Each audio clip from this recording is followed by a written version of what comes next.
हाय सांग मैंने आम गोटे नुआ ब्लॉग को आपको स्वागत सांग मैंने मुझे आम किस भाजा होती देखा बहुत दिन पर भाजुंट आमटा आपको देखेबी आप जानते निहाती गोटे कमेंट कहे ये देखो सांग मैंने खंबाड़ू भाजा हो नहीं केते पूरा कड़कड़िया भाज हाँ सांग मैंने पूरा कड़कड़िया भाजा करके पखाड़ खाइबे पूरा बोबाल टेस्ट लगे देखो सांग मैंने भाजा हो डबई जाऊँ जल्दी सीझ ना हाँ आ सांग मैंने आलू भाजते खंबाड़ू भाजते से देखिए आज पखाड़ खिया हम सांग मैंने ये मिठूटा सब गोटे बदमाश होते किए किए से घारी भितर रही सब मनीष सागर घूरब बुलब घारी रही खोजेनि जमा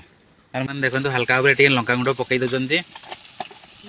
जीरा गुंड टे हल्का भाव पकई क्या ना स्वादा भल लगे नहीं जीरा गुड़ लंका गुंड पकई देखिए सांग मैंने चलाई दिज्व कड़कड़िया भाजा हम ताने जाकि टेस्ट लगे ना तेल सांग मैंने सरपटिया काटिया बेलार बोही जाऊे भी तेल नहीं नहीं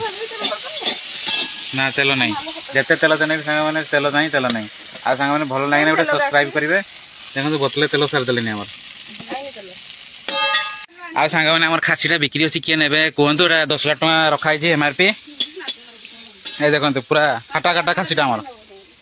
क्या जाए सब मनुष्य सागर होता है आर दाम है 10,000 टଙ୍କା किए ने कहतु जी ने मेसेज करूँ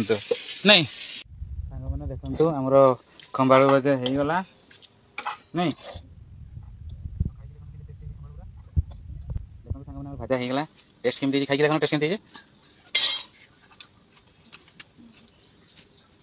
सांग मैंने बढ़िया भल लगे सब्सक्राइब।